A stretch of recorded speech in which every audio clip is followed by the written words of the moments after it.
right, let's make sure that the audio is working good before I go any further. And that kind of bit me in the butt last time, so make sure that it's good. Looks like it's working pretty good. All right, so got a couple people here, and we got some people in the private community. All right, so welcome to another public live stream session. I'm in, am I super fired up to talk about the 2024 edition of the average 401k balance in the United States. And the reason why I make this 401k balance video annually is because these questions come up a lot with my new clients or people in the comment section. Am I behind on my 401k, or am I putting too much into my 401k? And how do I know if I'm on the right track to retire with enough income? And I may be talking about the 401k throughout this video or throughout this live stream, but it can also apply to the 403b, TSP, or other 401k like plans. And I'm also going to show you the 401k calculator throughout this live stream. So be sure to download it for free by visiting firesignature.com/resources. My private clients, on the other hand, get the personalized calculator to make sure they're on the right track. So if you want to schedule a consultation with me, you can go to firesignature.com/consultation and to find out if you're eligible to become one of my private clients. And this is also being live streamed to my private group, and which you can check out at firesignature.com/community. And let me know where you're watching this from. I know one guy said coming from Ohio, and my studio and office are out of Vegas, but I just got back from a wedding in Twin Lakes, Colorado. And if you haven't been there yet, it was a breathtaking view in Colorado. And I would go back to visit and maybe put it on my retirement destination. And this is a wedding season, so I'm looking to travel a lot more for the remainder of 2024. And this live stream is brought to you by StreamYard. And they just released a new update to allow me to live stream in 4K. So let me know how the video quality is. And it looks pretty good from my end, but it's always different from the audience. So, but anyway, all right.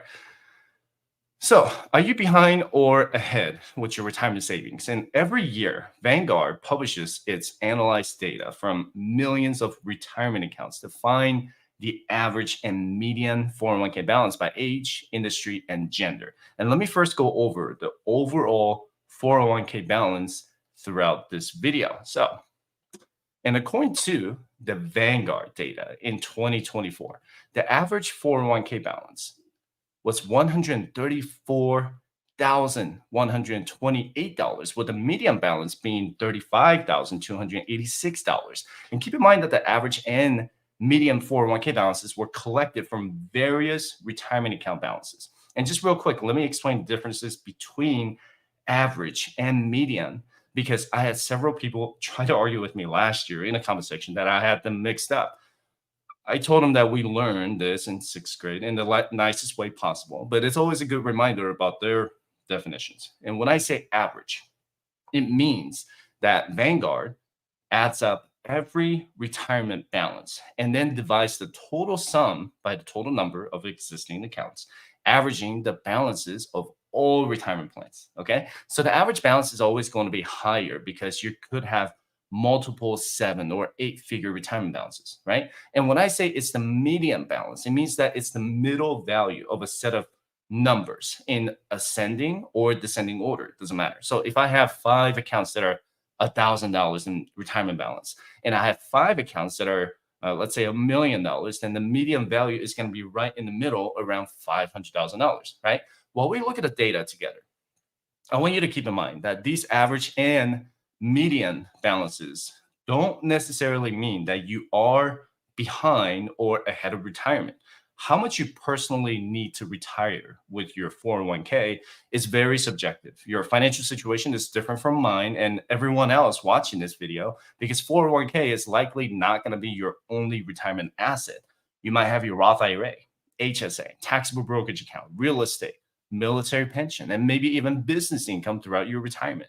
If you truly want to know when you're going to be financially independent, you can download my free resources and calculators by visiting firesignature.com/resources. And you can also schedule a session with me by visiting firesignature.com/consultation. And let's just say you are looking to replace 100% of your income with your 401k. And that is the dream for everybody, right? So, and I'm going to use the 401k for this scenario to make things easier. And throughout this live stream, or throughout this scenario, I'm going to use $75,000 as the example. Okay, that's going to be the annual pre-tax income, and the portfolio on the average, we'll just call it an average of 8% annually. That would be the portfolio growth. And this calculator also assumes that your income increases by 2% annually. So, in order to replace your $75,000 pre tax income, you'll need to have at least $1.875 million invested. And that's with the 4% withdrawal rate. Okay. And if you want to do the 3% withdrawal rate, that would be the different amount. If you want to do the 5% withdrawal rate, that would be a different amount too. But throughout this example, I'm just going to use the 401k calculator. And also, I understand that it's not going to be 8% growth every year. So this right here is all going to be different, right? But I'm just going to average it to 8%. So you can always play around with the numbers and just download a free calculator and just change the numbers as you will. All right. So let me also use the average value of $134,128 as the current retirement balance. Okay. So if you are in your 20s, let's say you're 25 years old with over six figures in your 401k, it is fair to say that you are very ahead of the game. Your income is likely higher than the average, or you're contributing more than the average 20-year-old. If that's the case, I want you to pat yourself on your back and say, well done, and keep going. And you're truly kicking butt and on the way to financial freedom. If you're in your mid 30s, let's say you are 35 years old, you need to assess your current income, contribution rate, and employer match, even with a balance of, let's say, 134,000. You should be able to achieve over $1.8 million by the time you turn 58 years old. I'm sorry, that should be a little bit uh, faster than that, actually at 54 years old. And if you're contributing at least 15%, okay, so 15% would put you at about 56 years old. That's a 15% contribution rate. If your employer contributes, let's say 5%, then you can count that towards your savings rate, which can significantly help you get to your retirement goal much sooner. And by age 50, you also want to take advantage of the catch up contribution right here at $7,500. Okay. And you want to do that as much as you can before you retire. So when you're retired, you're not going to be able to do that $7,500. And when you turn 60 years old, you're going to have that extra $10,000 until you turn 64 years old, and it goes back to 7,500. So if you're in your 30s, you still have time to catch up if you can increase your savings rate. Consistency is the key. And if you're in your mid 40s, let's just say you're 45 years old with the balance of $134,000 in your 401k, then you're starting to fall a little behind to replace your income at $75,000. In order to replace 100% of your income, you're going to have to increase your savings rate to about, I would say, oops, wrong one, 25. There we go. That's about 30% savings rate to get to 1.8 million if you're looking to replace 100% of your income at that point. Okay. By, let's say, by age 62 or 63. Again, this is assuming that the only source of retirement income you'll have is your 401k. So it doesn't account for your Roth IRA, HSA, or Social Security. So you can play around with the numbers when you get this calculator. And if you're 50 years old, I'm just going to put 50 here, in the same year, let's say this calendar year, and you're making $75,000 a year, you're going to have to increase your retirement contributions as much as possible. So let me go ahead and just erase that here to clean this up here. All right. So you're going to have to increase your, not just your contribution, but also your catch-up contribution if you want to achieve that same 100% of your income. Now, you're going to say, well, that's probably impossible. So you're going to have to face the reality of, do I want to work a little bit longer to get to that point, or do I want to sacrifice a little bit to maximize your contribution now? Or do you want to just only replace, let's say, 80% of your income instead of 100%, right? So that's the reality. And I'm not putting any emotions into it. This is all math. It's a math problem, right? So if you retire by age 60, you're going to have about pretty close to $900,000. You're going to have to wait until you're 67 to get that 1.8 million. And that's not adjusted for inflation. So if you're extremely behind on your retirement going into your 50s, you're going to have to work a little longer because you already lost the opportunity to invest when you're in your 20s, 30s, and 40s. And it's a math problem, again, without any emotions. You either increase your income to increase your contributions or significantly reduce your expenses. But you can only reduce your expenses so much. If you're just planning to live on your Social Security, it's not going to be enough. And based on the data I've seen, Gen X is by far the generation that has fallen behind on their retirement savings. And if you're, didn't need to put that on there, erase that. Okay, so if you're ever feeling discouraged from investing, just take a look at the latest statistics of 401k millionaires in the US. And according to Fidelity, right here, the Q2 of 2024, there was an increase or a record number of millionaires in the US, 401k millionaires, thanks to the stock market, with the S&P 500 nearly up 20% year to date at the time I'm recording this video in 2024, and this is October 2024. The 401k millionaires increased by 2.5% from 485,000 to 497,000. And that's a 12,000 increase just in one quarter. And we have even more IRA millionaires with 398,000, which is an increase from 376,000 in the prior quarter. How did they start? They didn't just start early, but they saved consistently.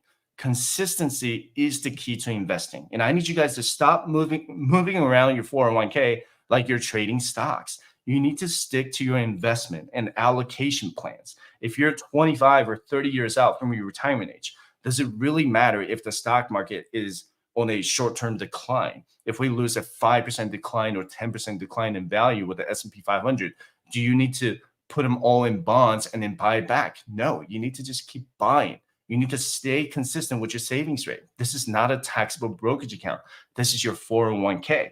Can you consistently invest 25% of your income towards your retirement? If you're just starting at 5%, can you increase it by, let's say, 2% next year, right? And I get these comments a lot on my videos, pretty much every video. Why should I save for retirement if I am already too late? Well, are you really giving out now so that you're giving yourself zero possibility to retire? Every dollar you put in now matters. Time matters more than anything else when it comes to investing. Most of you guys watching this video have that understanding. I need you to spread the words to the people who have doubts about investing, who they have doubts about the future economy, the economic condition, the unemployment rate, and all that. Forget all that for a second and take a look at what your savings rate is, because your savings rate matters more than the stock market returns. Before picking which mutual funds are right for you, you need to know how much you're contributing and how much your employer is contributing. But 401k is a scam. So why should I invest in my retirement? If you're so successful with other types of investments, then go for it. Nobody's going to stop you. But for those who understand how a 401k works, you know how it can reduce your tax liabilities now with a traditional 401k and how it can reduce your tax liabilities later with a Roth 401k. But regardless of Roth or traditional, every day you delay your contribution is every day you delay your retirement, right? Okay. So anyway, that is the individual, just so you know, that's per person for the 1.8 million. Again, that is just an example. I know somebody was just asking that. That is an example of a 1.8 million based on the $75,000 pre-tax income. So really good question. So let me give out the channel membership gifting. Give 5 now. Yeah, really good question. So Gen X checking in. All right. Hey, I'm like one of the oldest millennials. And you know, some of the younger guys, people from back in the day, you know, they're like, oh, you're basically a boomer. And I was like, well, hold on, I'm still a millennial. All right. So that's no, I am not that old. My mother is a boomer. I'm a millennial, one of the oldest. So anyway, so but yeah, I will go through the Q&As in a little bit, but I do want to get into the next age bracket. So that's from 25 to 34. Yeah, so a lot of people are in retirement trouble, and they do feel behind on retirement because they're just kind of like stuck in where they are, and they're, you know, analysis by paralysis, right? They're a lot of the questions I get is like, I don't know if I should do Roth or traditional. Should I do traditional or Roth? Why don't you just do something, and then figure it out later? It's, nobody's going to regret having 1.5 million in traditional 401k. It's never too late to switch around if you need to. Those are the questions I'm going to try to answer throughout this live stream. So anyway, okay, cool. And let me get into the Vanguard study here. So according to the 2024 Vanguard study, Americans between the ages of 25 and 34 have saved an average of $37,557. So let me go ahead and show you this chart here. But the median balance is only $14,933. So the average retirement goal for this age range is between 1.2 and 1.3 million dollars. So that is based on the survey that Bankrate has done. So both numbers are far behind when their average retirement goal is around 1.2 million, not adjusted for inflation. So if you use Trinity Studies 4% withdrawal rate, 1.2 million multiplied by 4% is $48,000 a year, right? So if you adjusted 48,000 by inflation, and let's say people in their 20s on average want to retire in 30, 35 years, that $48,000 would turn into about $115,000 a year in the year 2058. And that's an average of 2% average inflation increase. So that $114,000 a year or $115,000 a year in retirement would require these people in their 20s to adjust their retirement goal to about 2.85 million. But to keep this video simple, I'm going to keep the retirement number at 1.2 million. But the good news is if you're still in your 20s, you still have time to achieve your retirement goal. If you're in your 30s, you still have time to achieve your retirement goal. And many people are stuck wondering why their retirement balances are not going up. And let me show you what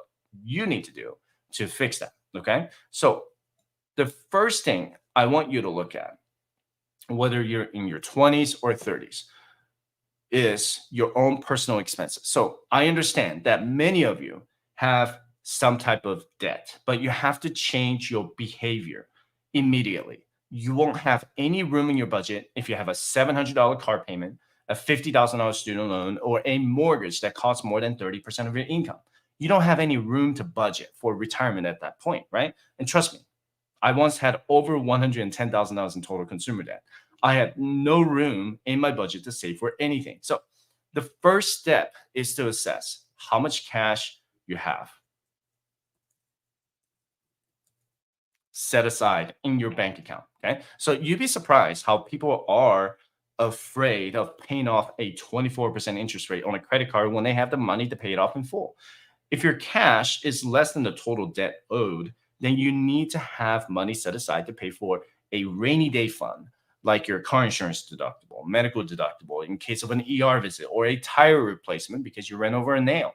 I typically say it's about $1,000 or $1,500 in your rainy day fund, but no more than $2,000 while you're still in debt. And this $2,000 at the maximum is going to be your rainy day fund. And you need to calculate how much your insurance deductibles will cost. Some people have the deductible of $500. I think mine is about 1,000.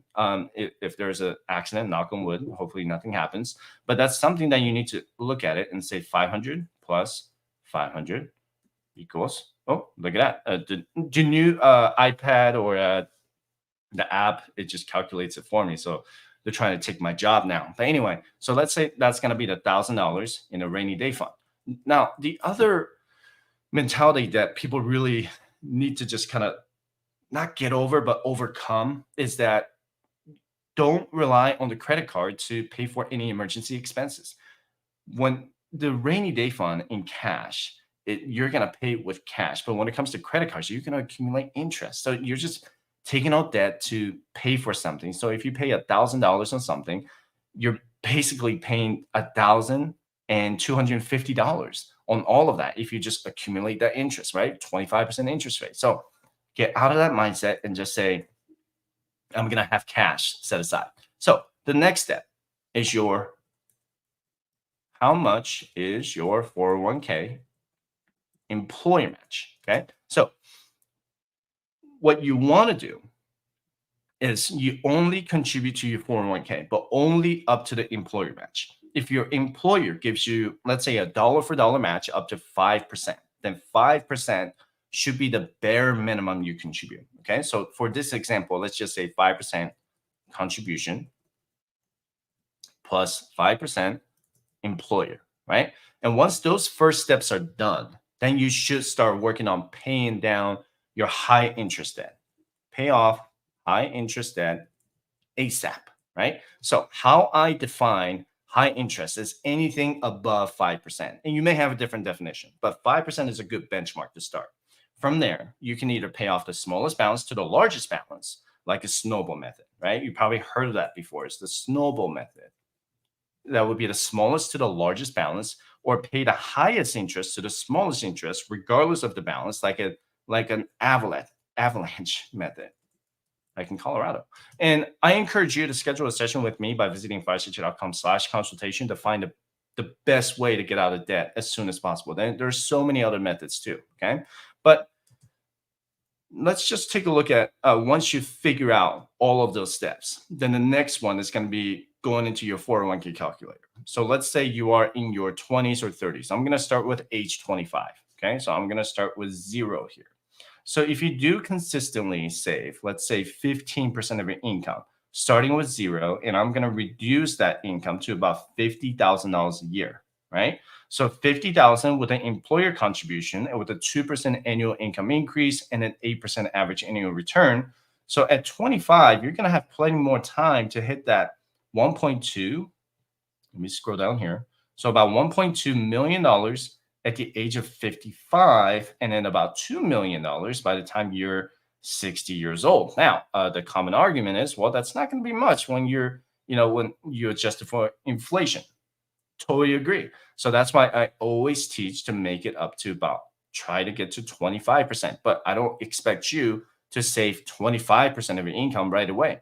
I want you to gradually get from 10%, 12% next year, 15% the year after, and then eventually get to 25% when you can. But what you need to do is to increase your income from 50,000 to whatever to maybe 100,000 in the future. If you say that you're stuck where you are and you're just doing $50,000 a year, then I don't know what else to tell you, but you're going to be stuck there. Or you can make changes now by increasing your income, or maybe find some other opportunities, right?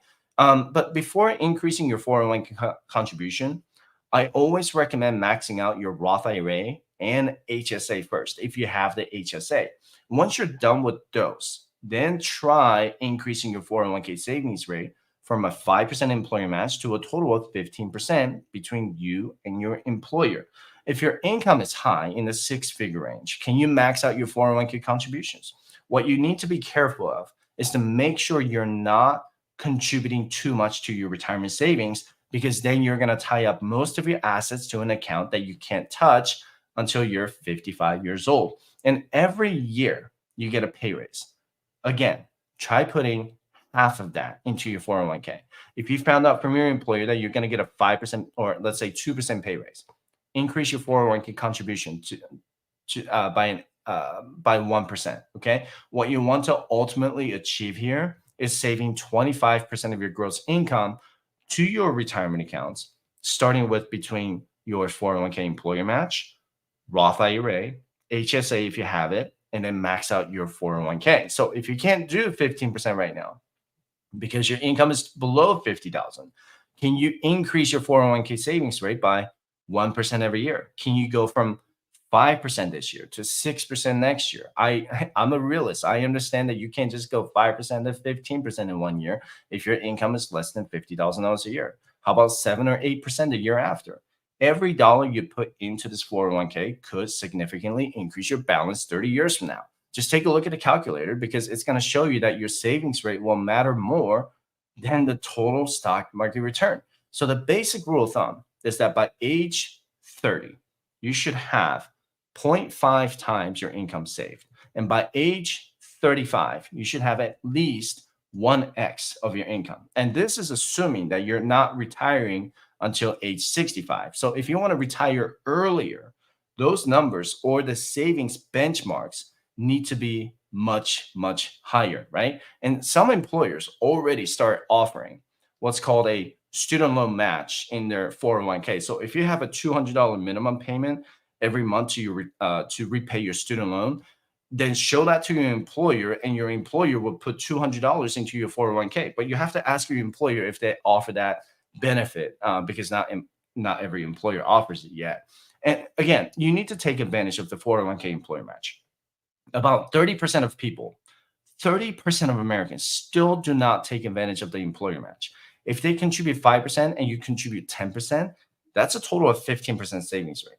And your 401k will accumulate much, much faster with an employer match. If you don't have a match, then skip the 401k to max out your Roth IRA. Then come back to your 401k to see how much more you can invest. Your goal is to achieve a 25% savings rate by your 30s. And remember this, if you're still in debt, only contribute to your 401k up to the employer match, because you don't want to lose out on the free money from your employer, right? However, and this is a little controversial because some people have disagreed with me on this. If you can't put food on the table, or you're behind on your bills and you have bills going into the collections, then you need to pause your 401k contribution regardless of the employer match. You need to take care of your four walls before putting any money into your 401k. Excuse me. Once you're out of debt, then you need to start working your way to contribute at least 15%. And then eventually you want to achieve the 25% savings rate with a combination of your 401k, Roth IRA, and HSA. All right. Anyway, excuse me.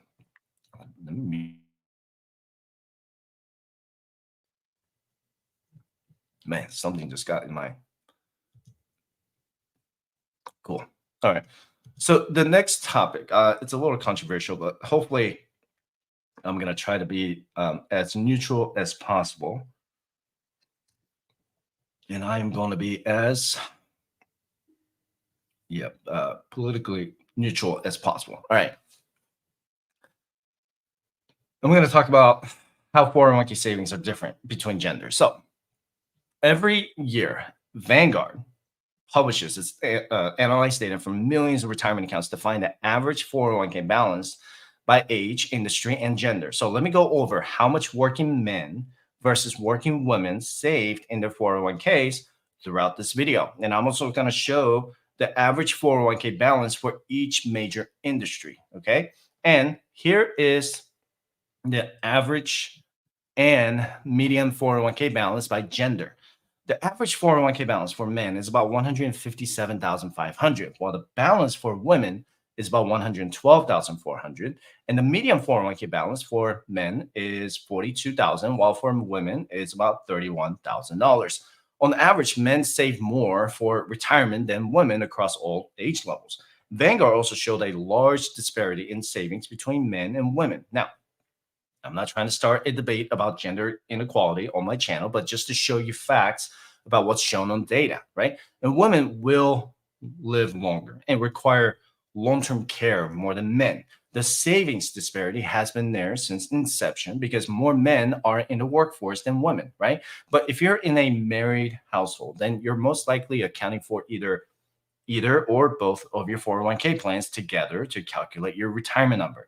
And according to Bankrate's retirement savings survey, more than a quarter of working women did not contribute to their retirement savings and missed out on the employer match between August 2023 and 2024, compared to 16% of working men.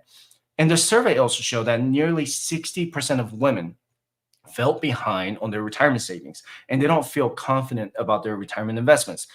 And the biggest problem is that the 401k industry has made it more complex than it needs to be when it comes to investing. On the other hand, more working women are actually saving for retirement than ever before.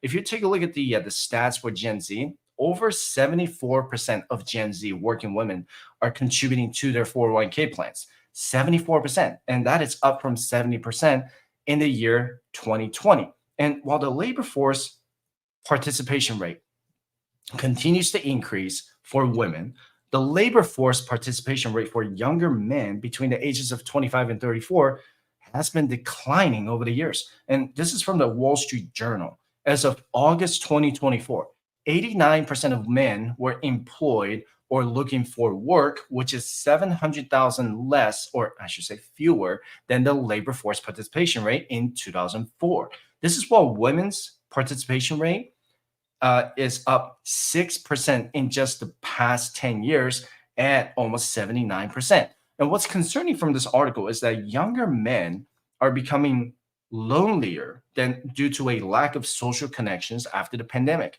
And these social scientists said that men between the ages of 18 and 30 spent 18% more time alone last year, while women spend less alone time in the same age range. And social scientists, I didn't even know that was a thing, but they're also citing that there is a shift in traditional gender roles and single earner family structures, as well as declines in traditionally male dominated industries such as manufacturing. And it's also interesting to note that the divergence isn't just economic, because young men and women are becoming farther apart on political and social issues. And without getting too political on this channel, the data does show that younger men have more conservative views on social, political, and economic issues, while younger women have more liberal views on the same issues. So, you know, I'll link this article in the description, but I thought it was really interesting. But what about the 401k balance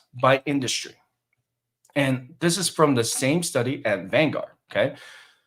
People in agriculture, mining, and construction have the highest average 401k balance with $185,000. My wife's in the construction industry, so that's really interesting to see.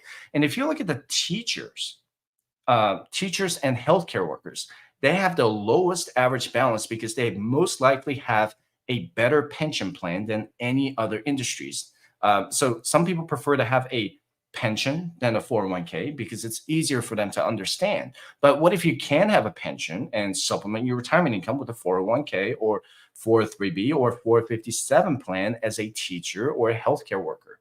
Your pension alone may not be enough. That's something that the teachers are very aware of. Teachers, healthcare workers, firefighters, and first responders. And surprisingly, people in media, entertainment, and leisure have the highest median.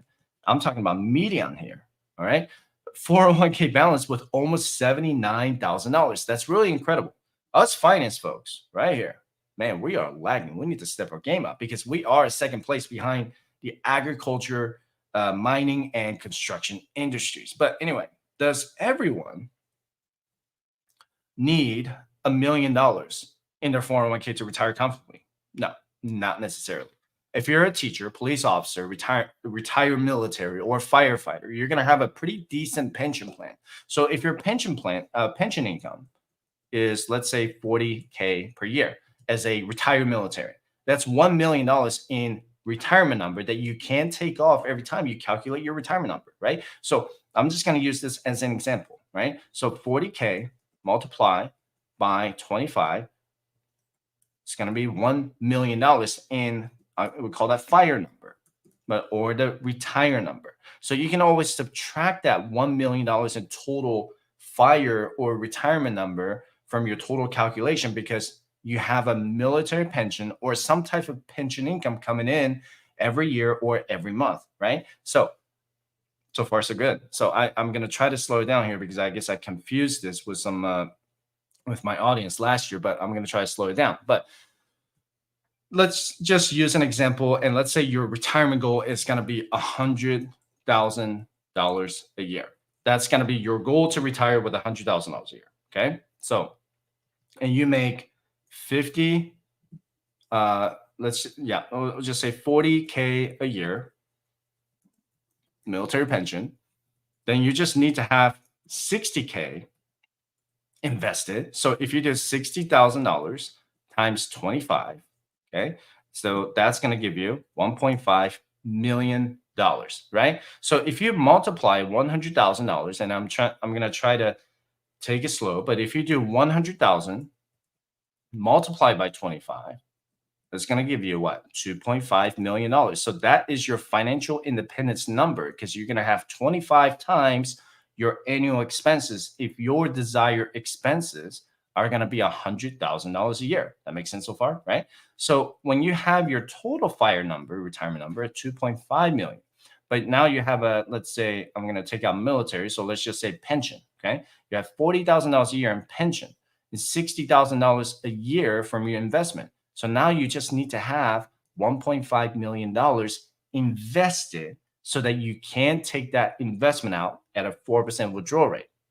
That's just one of the examples. So what if you have Social Security at $30,000 a year? It's the same thing. You just subtract it by $30,000, and now you just need $70,000 to calculate your number, right? If you, let's say you have $30,000 a year in pension, and let's say you have, gosh, what else? I'm brain farting right now. You get a $20,000 a year in disability. Then your whatever your FIRE investment number is going to be $50,000 a year instead of 70,000. So you need to figure out first what your income sources are going to be throughout your retirement, and then you can subtract it from your total retirement number. Okay. So if that's still confusing to you, you can schedule a session with me by visiting firesuture.com/consultation. Now, regardless of your gender or industry, you have to plan your retirement like you're going to live to 100 years old. Yeah, I said it, 100 years old. Medical industry, the technologies are getting better. I believe that people in this era are going to be living a lot longer. And here's how you can start calculating your retirement number. Okay. You have to start with your employer. Does your employer come with a pension plan? If the answer is yes, how much will it be? And how much of that cash value is in your pension plan? Maybe you're with a government sector that comes with a lucrative pension. Maybe you're a federal government employee that comes with a FIRST, right? So how much is that pension going to be when you turn 62? Or do you want to take the MRA and start collecting at 57? Now, if you're a firefighter and you want to retire at the age of 50 because there's no age limit with the 457B plan, how is that going to look for your retirement expenses or retirement income, right? And the next one is your defined contribution plan. So that would be your 401k, 403b, 457 TSP, and other 401k like plans. Based on your current contribution rate, how much will you have in your retirement nest egg? Then the next one is your tax-free retirement accounts like the Roth IRA. Are you both maxing out the Roth IRA contributions every year? And when I say both, maybe you and your spouse, or maybe just by yourself, because having your Roth IRA in your retirement can greatly reduce your tax liabilities. Imagine having $1 million, $2 million, $3 million or more in tax-free money in your retirement, like Roth IRA or maybe in your Roth 401k. Let me know in the comment section down below. How many of you does only do the Roth? Maybe some of you only do the traditional, right? Do you have a plan for healthcare? The biggest downside of retiring in the US is the cost of healthcare. Do you invest in a health savings account so that you have enough to pay for your medical expenses under Medicare? And you should always keep track of your expenses. I mean, I can give you all of these numbers all day long, right? But if you don't know what your expenses are going to be, you just say, oh, I just want $100,000 a year. False. I need you to know. I need you to write down how much of your $100,000 is going to be non-discretionary expenses, and how much of that $100,000 a year is going to be discretionary expenses. Okay. What are the expenses that you cannot live without? And what are the expenses that you can live without? Right. Okay. So I know this segment of this video focuses more on genders, but regardless of your gender, you have to become familiar with basic retirement planning. This is why I do what I do, to provide financial education. So you don't have to pay a lot of money to professionals, and you can maybe start writing these things down on your own. You don't even have to watch my channel, because you can find numerous resources to become familiar with your 401k. If you're ever in doubt, always remember the following priority order. Your employer match is your #1 priority. Your Roth comes second, and then your tax deferred comes third. Your 401k can grow so much faster if you have an employer match. If you don't have access to a 401k plan, you have other options like your Roth IRA or a regular brokerage account. Every day you don't invest is every day you delay your retirement date. You need to understand how to take risks and when to become risk averse. Get your free resources by visiting firesuture.com/resources. I need to drink some water, so be, hold on 1 second.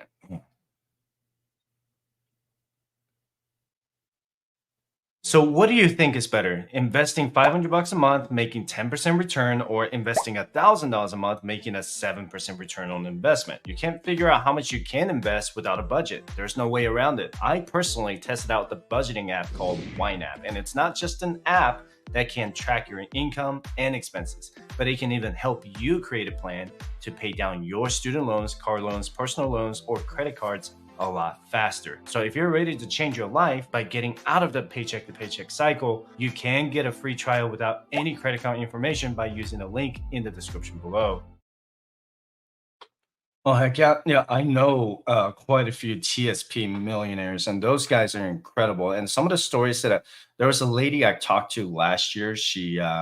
Um, I don't know why she paying me just to. I think she just wanted to have a conversation with someone, and that's okay. I'm not saying that she was looking for attention or anything like that, but she had like over 1.7 million in her TSP, and her story was really incredible. And I asked her if I could share that story, if she wanted to come on my channel and talk about it. She didn't want to. She just wanted to talk to me, and she really liked my TSP videos. And you guys are gonna be the first to hear about this, but I'm gonna be hosting a TSP free webinar in November. I haven't decided on the date yet, but it's gonna be around Veterans Day, and it's gonna be completely free. Tutorial about the TSP, any changes that are coming up in 2025. So, if you do want to know in advance on how that works, you can join my private community at firestation.com/community. But she had a 1.7 million in her TSP. This was in 2023. I can only imagine she probably has like pretty close to 2 million. She retired last year and she wanted to show me this. And I said, so what did you invest in? And she said, well, back in like 2000, S fund was outperforming C fund. The C fund was terrible during 2000, 2001. So that was the dot-com bubble, and all the way to 2002. So she had about, what did she say? About 50, no, it was like 50% S fund. She had about 30% C fund, which is really rare to see that, right? And then she had about 20% in G fund. And I asked her why she did that and what made her change her allocation from like C fund to S fund. And she said it was just like something that she paid attention to. She always paid attention to her TSP. And I'm like, man, I didn't know S fund even go that far back. Like, I was like, what is the S fund inception date? And I thought it came out like around 2001. She was like, yeah, there's like S fund came out like around 2000, 2001 or something like that. And she was like, oh, I'm really interested in just putting more money into the small cap. And then she felt like she won the lottery from putting more money into the S fund instead of C fund. And then she gradually changed that from S fund to C fund because she realized that, well, S fund is not always going to be ideal, uh, especially when she went through the 2008, 2009 global recession. And she watched her portfolio just decline by 50%. And I asked her how she overcame all of that, right? Mentally, it's just like, man, my portfolio value is like down to half. And she said that she only have probably less than 100,000 at that point. She didn't contribute too much as what was she, GS7, GS8 around there.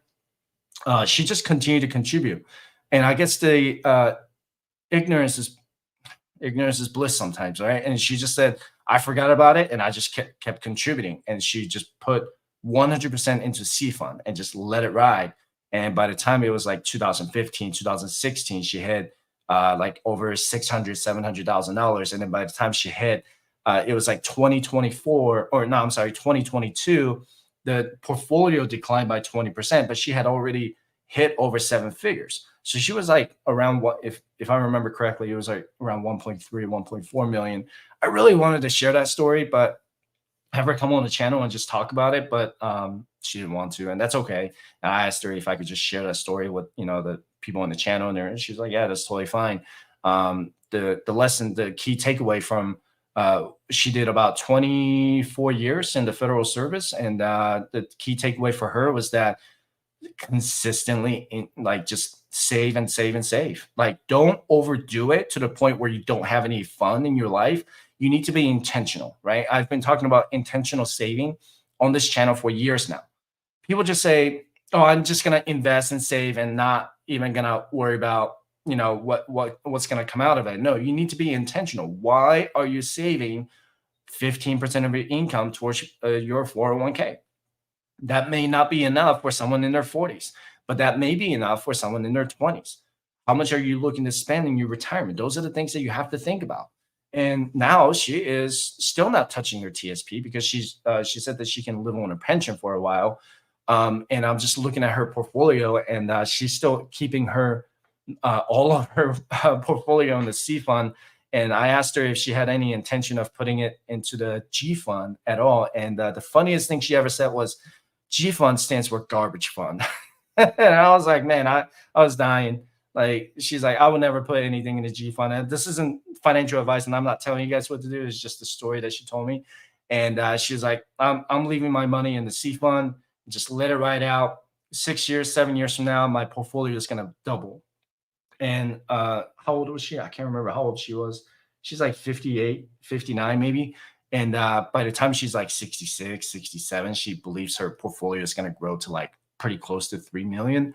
And she's just going to let it ride out. So, I thought that was a really, really incredible story from her, that as a TSP millionaire, which is really, really awesome to see. Right. So anyway, just wanted to pause to talk about that. All right. Yeah.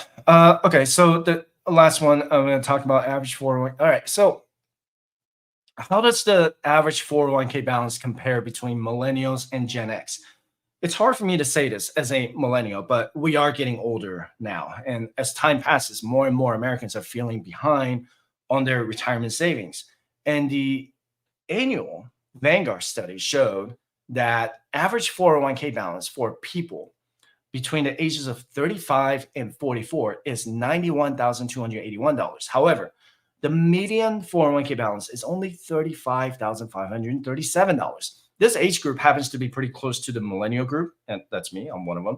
And over 56% of Americans feel behind where they think they should be on their retirement savings, and 37% feel significantly behind, and around a quarter of workers haven't made any retirement contributions in 2024. So let's take a look at the 401k in another way to help you understand how much you need to have saved. By age 30, you need to have at least 1x of your current income. By age 35, you should have at least 1 to 1.5x, or 1.5 times your income saved. By age 40, you should have 2 times your income. And by age 45, you should have 3 times your income saved. But again, this is also assuming that you're not retiring until age 65. If you want to retire earlier, these numbers need to be much higher. Let me know in the comment section down below where you are with your 401k balances. So let's say your gross income is $75,000 a year without adjusting for inflation. By age 35, you should have $75,000 invested in your 401k. By age 40, you should have $150,000 invested in your 401k. And by age 45, you should have at least $225,000 invested. But then again, these examples are not accounting for inflation adjustments or your income increases. Your goal is to exceed those balances so that you have the possibility to retire early at the age of 55. And the Bankrate survey showed that a vast majority of millennials between the ages of 27 and 42 feel behind with their retirement savings, while only 9% believe they're ahead. And I'm in the millennial category. I definitely feel ahead now on my retirement savings because I have been very intentional with my savings and investing. This is my retirement timeline. And I know exactly when and which account I can make withdrawals from, right? You can feel free to take a screenshot of this. And when I completely paid off my debt at the end of 2015, I was very behind on my retirement savings. At the time, I barely had any in my TSP at the time, but now it's 401k. So from 2017 to 2019, I went above and beyond by contributing to my 401k in the private sector to the absolute maximum with mega back to Roth. And it took some sacrifices, but it's also worth it now, right? So once you reach $100,000 in your 401k, your dollars will compound so much faster. But just keep in mind that not everyone, including you, will have the same retirement timeline as mine. And once you hit that $100,000, when I hit that, I took my foot off the gas a little bit and just went back to just maxing out my personal contribution limit because I wanted to have more fun at that point. And I felt like my numbers align with my fire number. Okay. So I encourage you to create your own financial independence timeline so that you understand when you're eligible to get those accounts. Now, I can show you all of these numbers all day, but it's really on you to act. Am I going to make you rich? No, because it comes down to your behavior with your finances. This is something I've noticed with the comment section and people who have doubts about retirement savings. It takes confidence to know what you need to do. You have to start with a dollar. If you're the type of person who doesn't want to learn, you're never going to succeed. I'll say it again. You're never going to succeed if you keep doing something that hasn't worked for you in many years. You can sit there all day long to complain about inflation and the government when you can take control of your finances and make some changes today, right? And how is Gen X doing with their retirement savings? The annual Vanguard study showed that the average 401k balance for people between the ages of 45 and 54 is $168,646. However, the median 401k balance is only $60,763. If you're 45 years old and you still have time on your side to contribute to your 401k to meet your retirement goal. However, if you're 54 years old with $60,000 or $168,000 in your 401k, then you're most likely behind on your retirement savings unless your expenses are going to be significantly lower, or you have a large pension income coming in, or if you have other streams of income besides the 401k. And the biggest issue continues to be the contribution rate. And most people, and let's just say not just Gen X, but most people, they're behind on retirement savings due to a high level of debt. And I'm going to target Gen X for a second here, right?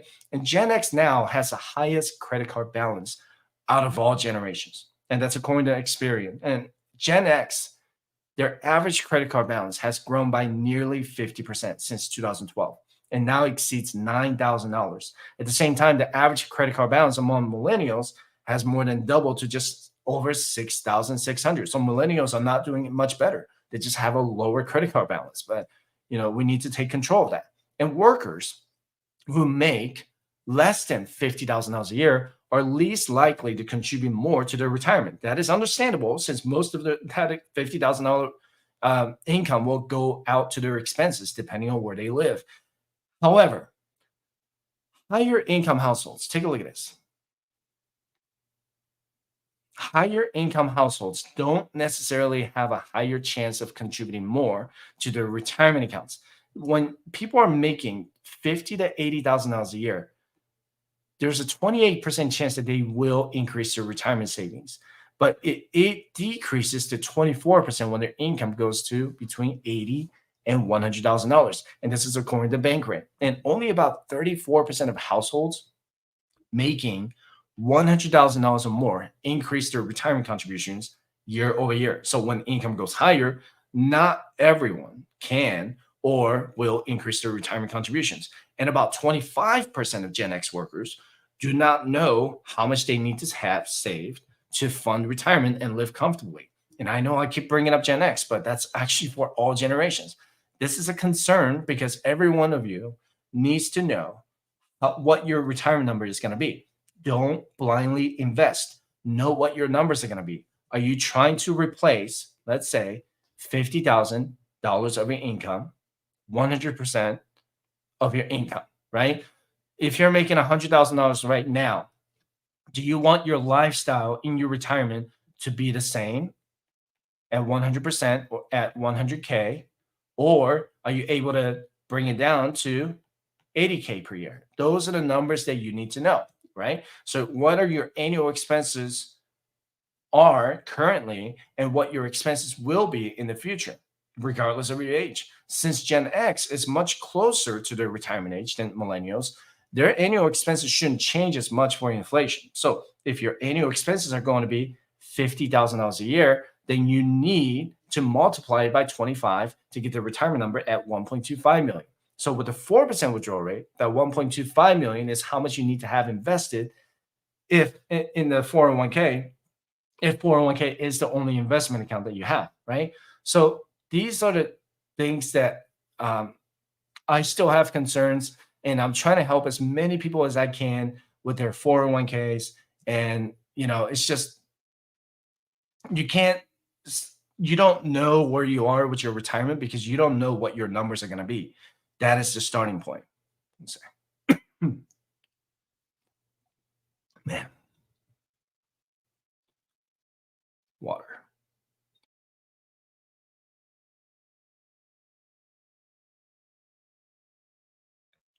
Sorry about that.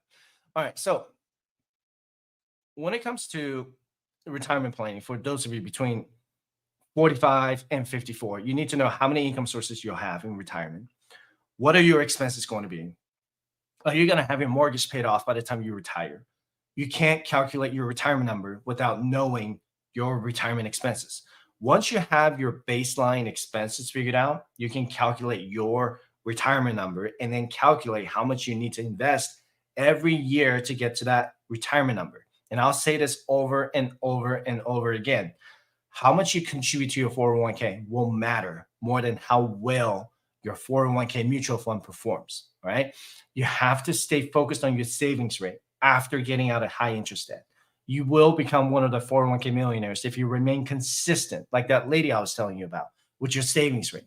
Imagine just living on your 401k starting at the age of 55 because you worked so hard to get there. And this has been another beast of a video, and I hope you got a lot out of it. I'm going to get into the Q&As here. Yeah, G Fund, garbage. I thought that was funny.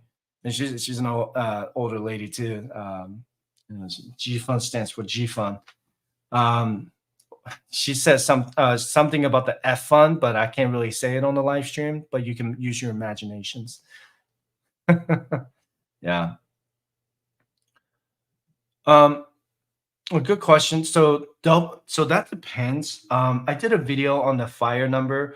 If you have let's say a couple, just generally speaking, okay.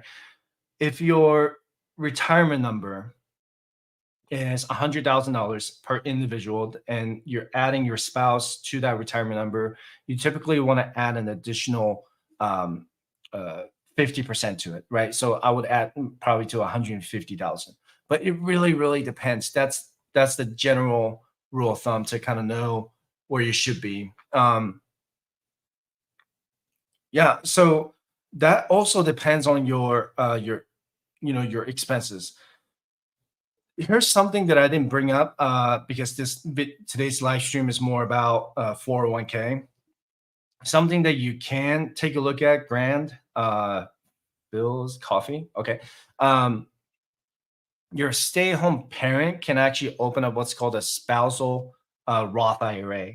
So that stay-home parent or stay-home spouse doesn't even have to work, don't even need to earn income. That both of you need to file your taxes jointly. So your tax filing status has to be married filing jointly. If you're doing that, then your stay-at-home parent can open up what's called a spousal Roth IRA. You can go to Schwab, you can go to Vanguard, you can go to the same broker that you have, the working spouse has. It just has to be a completely separate Roth IRA account. You can contribute out of your checking account directly into the spousal Roth IRA. You can invest just like you do with the 401k. It's really, really simple to do. My clients do it. They stay-home parents, stay-home spouses, and they can open up that spousal Roth IRA, and that's extra $7,000 a year. And if you're over the age of 50, that's extra $8,000 a year. But the 401k balance is more like that's one investment vehicle. What you want to have is multiple investment vehicles. You want the 401k that works for you. That's because it has a higher contribution limit this year in 2024, up to $23,000. But you also want to have $7,000 for your Roth IRA, and then you have another $7,000 for your spouse's Roth IRA, your stay-home parent, and you can contribute up to $14,000 between both of you. And if you're over the age of 50, you can contribute up to $16,000. So there's no a set amount of how much your 401k balance should be, but it's more like, all right, this is how much I'm gonna have. I'm gonna just give you a quick example. Okay, I'm a visual person, so I'm gonna draw this out real quick. So what you want to look at is, do you have traditional or Roth 401k, right? So you got to ask yourself, is 50, let's just say $40,000 a year. $40,000 a year is how much I would like to withdraw from my traditional 401k, right? Then if that's the case, then I need to have 40,000 times 25 and $1 million in my traditional 401k. Because when I retire at age 55, the 1 million, and I'm going to withdraw it by 4%, and that's going to be $40,000 a year, right? That makes sense? That's how you can reduce the calculation. So this is just the traditional 401k portion. Now, you can look at your Roth IRA, and you're maxing out your Roth IRA every single year. So Roth IRAs, your goal is to have $1 million Roth for spouse one, and then you have another $1 million for spouse two. So if you withdraw, let's say 30K a year, and you withdraw another 30K a year, okay? So that would be an extra. Oops, no, it's not doing it. All right. So that would be 60K a year in tax-free income. So that would be 40K traditional 401k taxable income, and you have 60K Roth IRA at tax-free income. I hope that makes sense. So that's how you want to, like, oh my God, I'm not even sharing the screen here.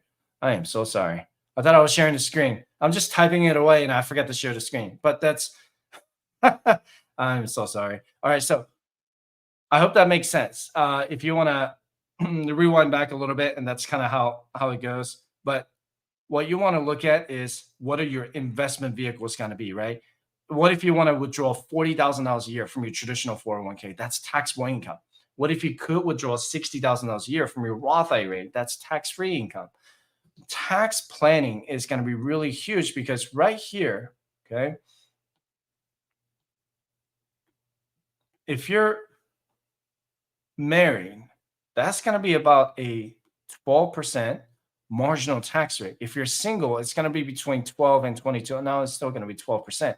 So could you save more by withdrawing from your Roth IRA? That's why just don't just focus on your 401k, but also focus on the multiple investment vehicles between 401k and Roth IRA. So really good question.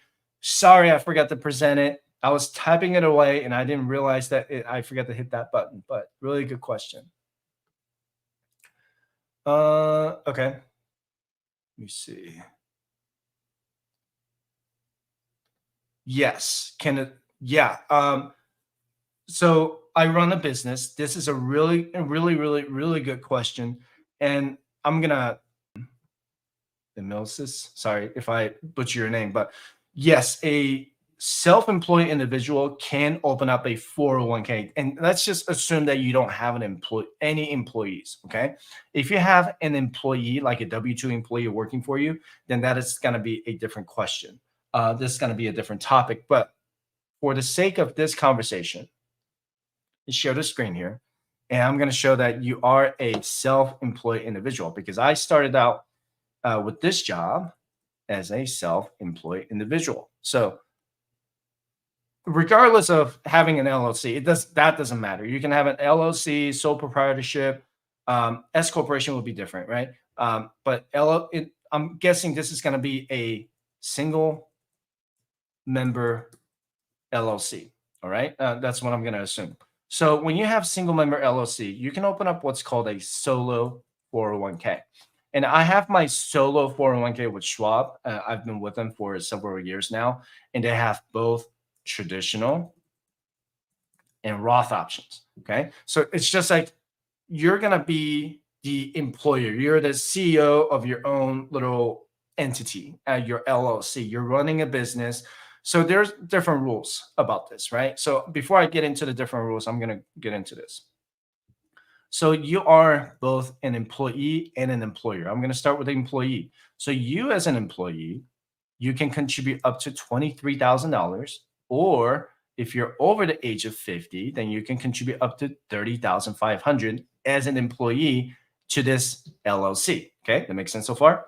Now, that is the same rule across the board. So if let's say you're a self-employed individual and you also work for another employee or another employer, this $23,000 is the maximum contribution limit across the board as an individual. So if you work for yourself and you work for another W-2 job, that 23,000 or 30,500 is the maximum. You can't double that contribution limit.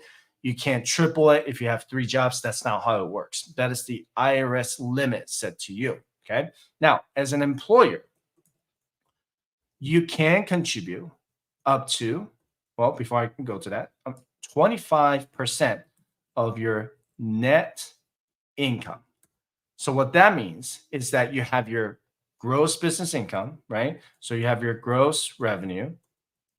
Let's say you have 100K come in and your business expenses 50K, and you have your net operating income is 50K. And 50K, this 50K here is going to be your taxable income. So before you write off, you write down all your taxes and stuff, you can do 50,000 times 25%. So you can contribute up to 12,500 as an employer to your solo 401k. Does that make sense? So I'm going to say it again. So when let's say you contribute $23,000 because that's you paid yourself, I don't know, more money, whatever. And then because your net operating income, and just an example, I know the numbers don't exactly match, 25% of your net operating income, and that's going to be 12,500 is what you can contribute as an employer, right? Is there a limit? Yes, there is. So you cannot exceed, and I'm going to make sure that I have the total. So, yep. So the maximum 401k contribution limit is actually $69,000. Okay. So 69,000 minus 23,000, that would be the personal contribution limit. That's going to be 46,000. So $46,000 is how much you can contribute to as an employer. So what that means is that 46,000 divided by 25%. So your net operating income needs to be at least $184,000 as a business owner. And to put 25% of your income, and you put $46,000 as an employer to your solo 401k. Imagine putting $69,000 every year to your solo 401k, right? That's going to build up pretty fast. So your net operating income, your net income from your business needs to be at least 184,000 in order for you to max out your employer contribution of 46,000. I hope that makes sense. I know I just nerded out with you. I hope that kind of helped you, but thanks for your question. Let's see.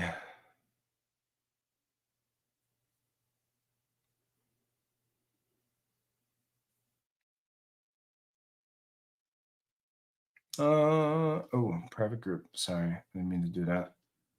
Let me see. Good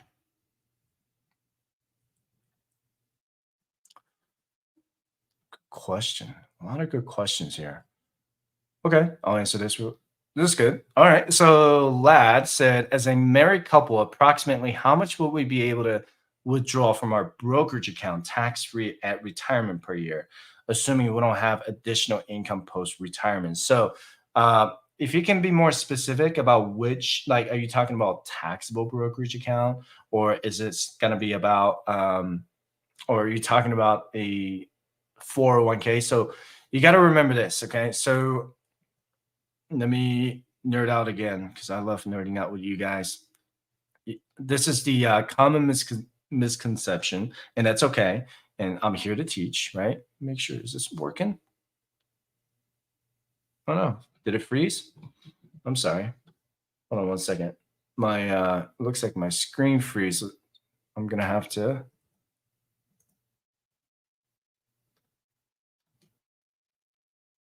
My notes got frozen. So let me go ahead and unplug this real quick and then replug it in.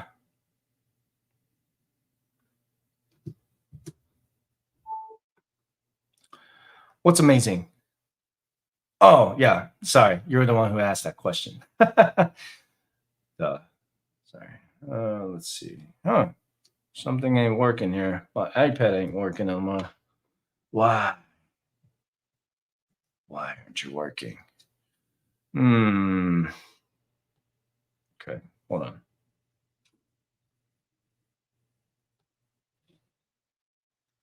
Because I want to show you that example. Is my iPad overheating? Probably is.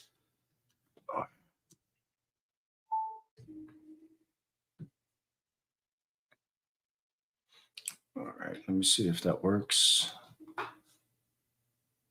If that doesn't work, then I'm going to be very upset.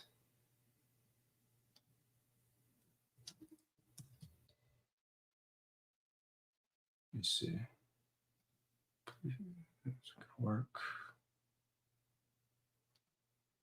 Okay, now it works. Sorry about the technical difficulties here. Okay.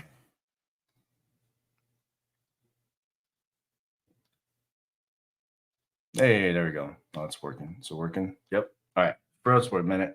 All right. So, Lad asked, as a married couple, approximately how much will we be able to withdraw from our brokerage account tax-free in retirement per year, assuming we don't have any additional income post-retirement? Okay. So the question I did ask, okay, it is a taxable brokerage account. Cool. Thanks for the clarification. So for the taxable brokerage account, that's really interesting, right? So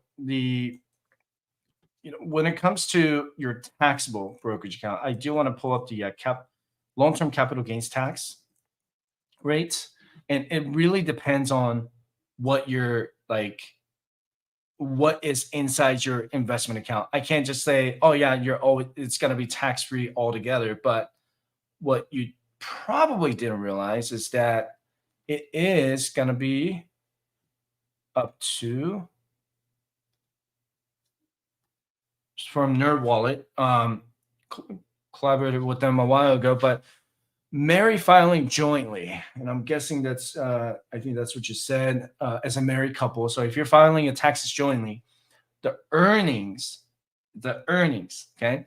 So 90 up to $94,000 is tax free. So what this doesn't account for is the standard deduction, right? So at standard deduction here, so if I put 94,000, was it 94,050 plus 29, whoops, 200. Okay. So your income can be up to $123,250. And let's say you just withdraw your taxable brokerage account and all of the earnings at 123,000, that's still going to be tax free with the standard deduction. So that's pretty impressive. What people don't forget about is the standard deduction here. When you retire, you're not really going to be like doing a whole lot. Come on, here we go. It's 29,200. So the standard deduction is going to be changed next year. It's probably going to go up. What we don't know is what's going to happen in 2026.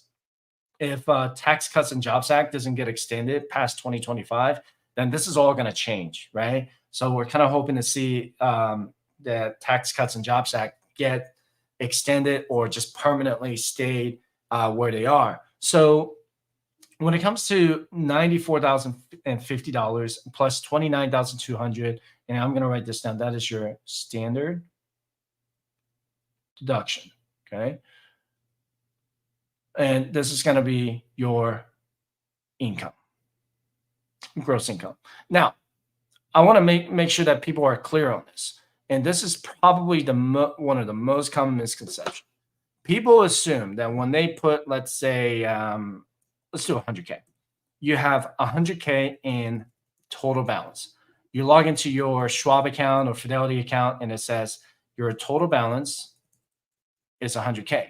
And the misconception is that if I withdraw 100K, that whole 100K is become taxable. No, that's not the case at all. When you log into your Schwab account, Fidelity account, or whatever broker that you have, click on cost basis. There's going to be a button that says cost basis. Okay. So cost basis means that that's how much you contributed, right? Because you contributed in after-tax dollars, you don't pay taxes again for the money that you contributed. So if your cost basis, let's say, I'm going to make it simple. Let's say you invested in Apple stock, okay? And you purchased with $60,000. That is your cost basis, okay? And it accrued $40,000. That is your earnings. So when you cash out your Apple stock of $100,000, you have $60,000 that you already paid for. That is an after-tax money, and you earn $40,000 in earnings. That part is taxable, not $60,000. It's $40,000 that you earn. Okay. So now when you cash out your entire $100,000 for whatever reason to buy a house or whatever, then you want to look at your 40K at the capital gains tax rate and whether you're single or married. And if let's say you have an income of 100,000 and your earnings was 40,000 right here. Okay. So 40,000. Then 40,000 plus $100,000 in W-2 income, that's going to put you at 140,000. Some of it will be at 0%, but some of it is going to be taxed at 15%. You just have to manually calculate that, but you just want to make sure that it is this right here. 40K, I'm going to put that in red. 40K is what you get taxed, okay? 40K is what you get taxed because 60K is something that you already pay for. So go into your cost basis and find out what it said. It'll say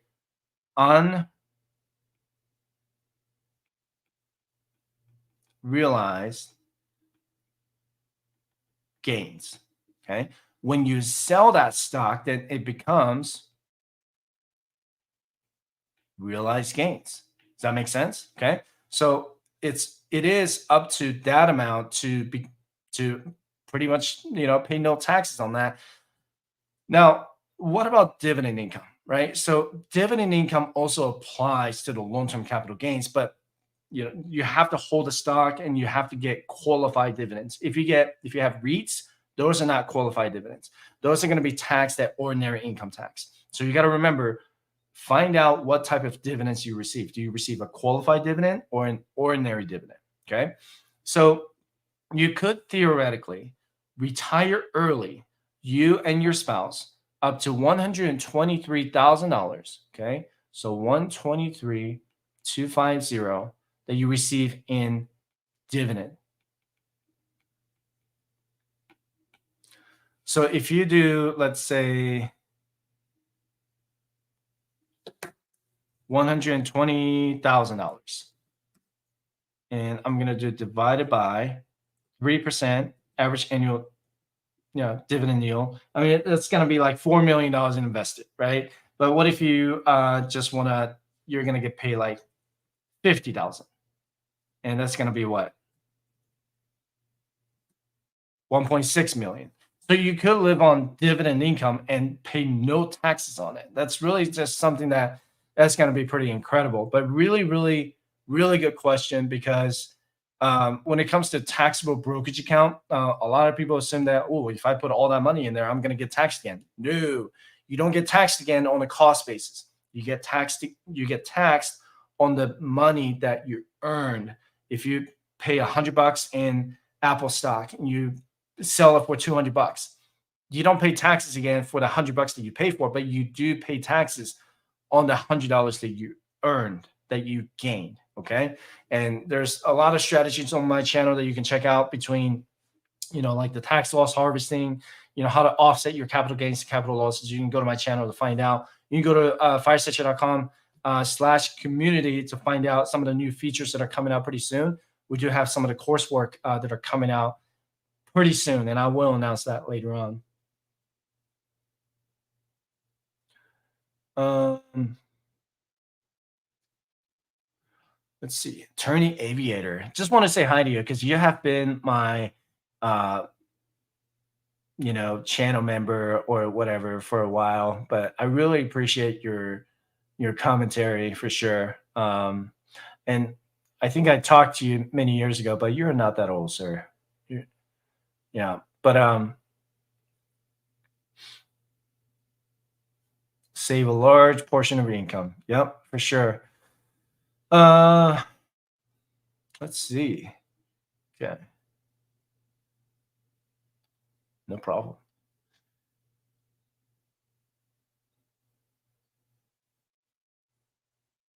Oh, yeah, John, I just, I did go over that. I mean, it's 60K instead of 100K.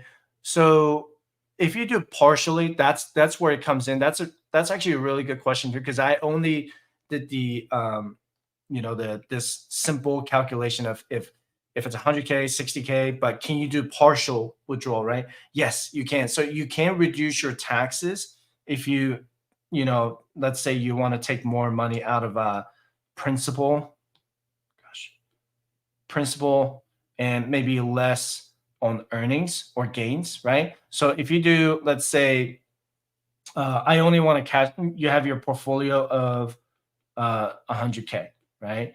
And out of that, you have 50K principal and 50K earnings, okay? So in order for you to minimize your taxes, let's say you don't want to pay any capital gains tax and you're kind of at that threshold, what you can do is you can take more out of the cost basis or the principal instead of the earnings, right? So let's say you want to just maintain that 30K earnings and then you want to do 10K principal. So you do get taxed just at 30K. I mean, you can change that up if you want, however you want to reduce your tax liability. You can do, 20K principal and do, let's say 20K earnings. If you're looking to withdraw like 40,000 and you're only going to be taxed for the $20,000 for the earnings. So that's one way to do it. That's a good strategy to have. And when people, they cash out some of the investments like me when I cash out some of the investments for the new house or something else that I'm trying to purchase on a pretty large asset. I do pay attention to the unrealized gains in a cost basis. When you click on your brokerage account, you can go into unrealized gains and click on not unrealized gains, click on positions, so it tells you the list of all the investments that you have, and you can just click on tax lots. Okay, so when you click on tax lots, you can select which fund or which time that you bought in you want to sell. So if you have an index fund, let's say S&P 500 index fund that you buy every single week, and if you want to minimize your taxes, then you might want to look at some of the ones that you bought that has the least amount of gains, right? So that's something that you can look at to minimize your tax liability if you're looking to maintain your 0% capital gains tax rate. It's a good strategy, a really good question. Yeah, I don't either. I don't want to work till I'm 70. Yeah. Let's see. Good question. Really good question. Let me do one more. Okay.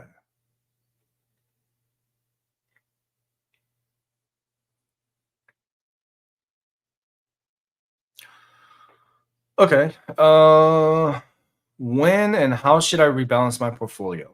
Once a year or once a quarter? Depends. Did you like that answer? Depends. No, I know how much people hate that answer. It depends, but it really does depend. And I'm not trying to be Richard and answer that question, with an attitude or anything, but it really does depend. I'm going to use 2024 as an example. I do look at my portfolio pretty much every day because I do like to pay attention to it. But when it comes to retirement savings, and that's what you're asking for the retirement savings, I look at it every quarter. And the 401k plan, the brokers, they are required to send you a end of the quarter statement to show you how your fund is performing. So that's where you have to start, right? So if it review your quarterly statement, okay, that would be the first thing you need to do. Here's the second thing you should do. What is your allocation target? Okay. And that depends on your age, and that depends on your risk and how much you want to just kind of like, what is my target? Do I want to, be more aggressive? Am I super aggressive with my 401k? Am I 20 right now, 20 years old, and I have my time horizon is a lot longer? So if my allocation target, just an example, okay, is 100% stocks, or I'm just gonna say 100. Let's do 80% S&P 500, um, and I'm gonna put, I don't know, 20% Russell 2000. Okay, just an example, not financial advice.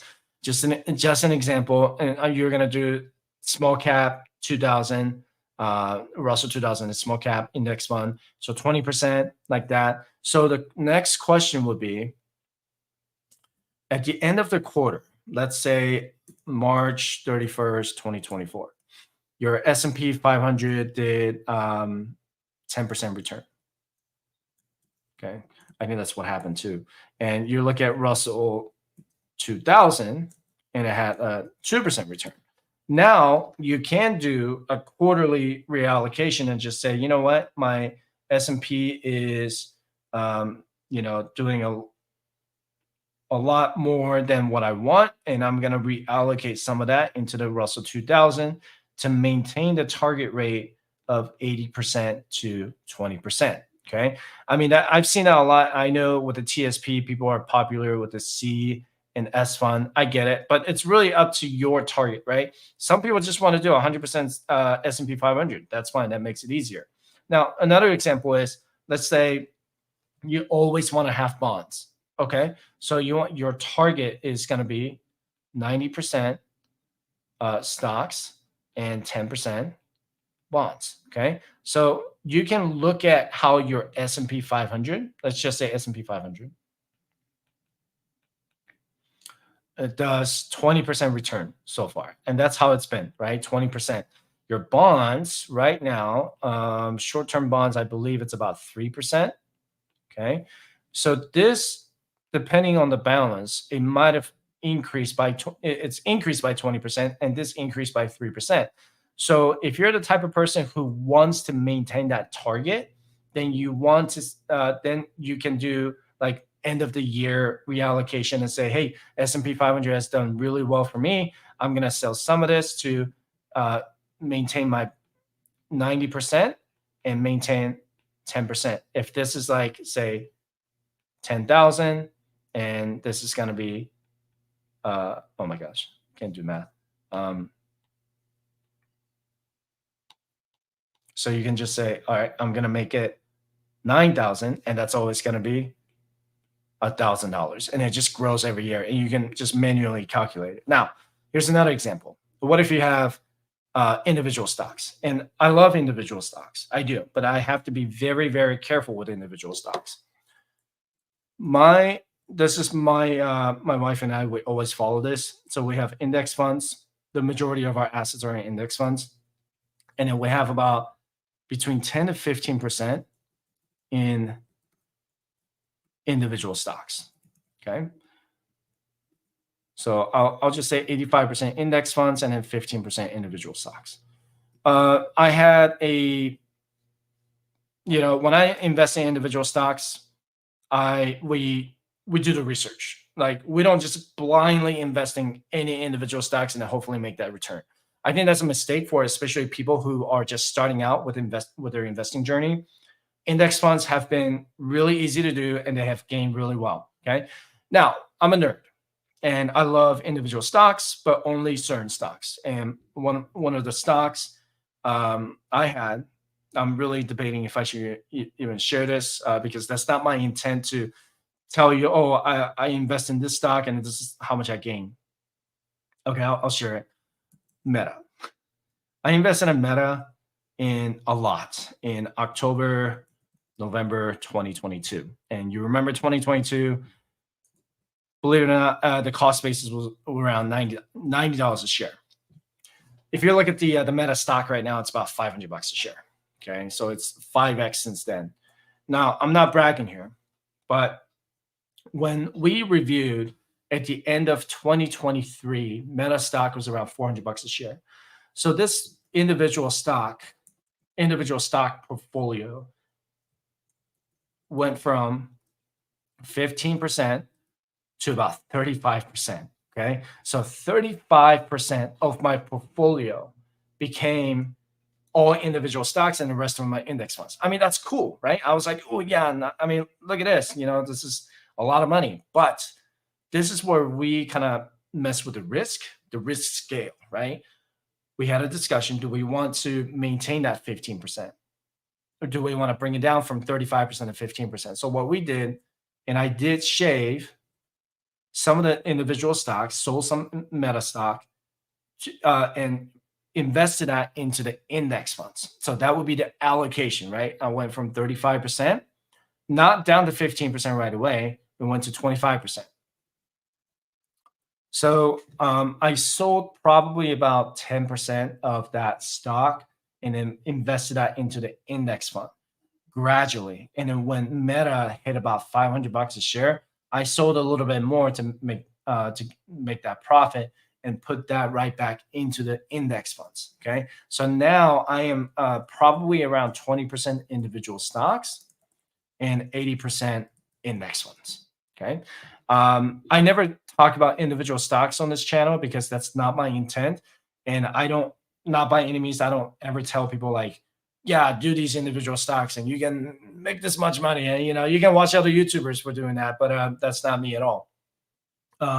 It's just one of those things that I love to do research on, and I love the company. I do. There are other individual stocks that I invest in, but I only share with my private clients, and they don't necessarily follow that trend too. So those are the things that one of the reallocation strategies that I do to make sure that I do not exceed between 15 and 20% in individual stocks, while the rest of them are in index funds. So when it comes to index funds, I'm always going to have my S&P 500 index fund. I do have some of the small cap index fund. I have I don't have any exposure to international fund because I believe that S&P 500 has enough international exposure. When you look at Apple already doing businesses in Vietnam, China, and India. You see the Meta exposure in Europe.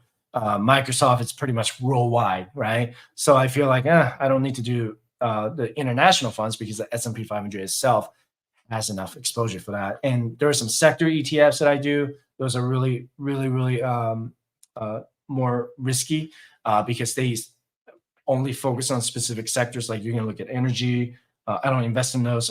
Just kind of letting you know, you can look at those energy sector, tech sector. You can look at healthcare sector and all that stuff too. But yeah, take a look at those. I would say that's kind of how I reallocate my investments. I don't know how long that took, but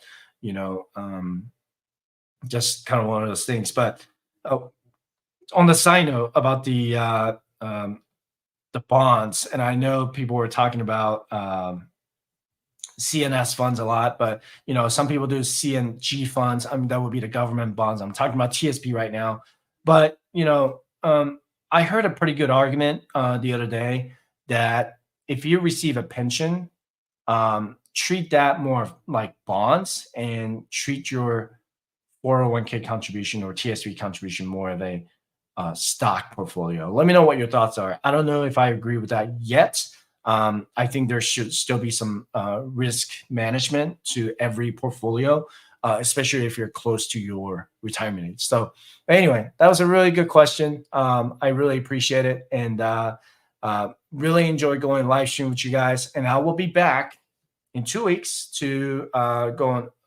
I'm going to be live again. You can join my private group, firesightshare.com/community. You get advanced notice about all the features, all the new stuff that's going to come out. I'm working on the coursework right now. You're going to get that notification as well. And you're going to get a big discount for the community members in the future. All I want to do is help you achieve financial freedom. And I'll never scam you. I'll never, this is not a, what do you call it? The sales or, marketing department or anything like that. I'm just here to educate everyone on their retirement savings, cash management, early retirement, taxable brokerage account, whatever that might be. And I'm rooting for you. I'm really, really genuinely rooting for you. And I want you to succeed. And by succeeding, you need to have financial education. Spread the words. And hopefully I get to see you in the next live stream.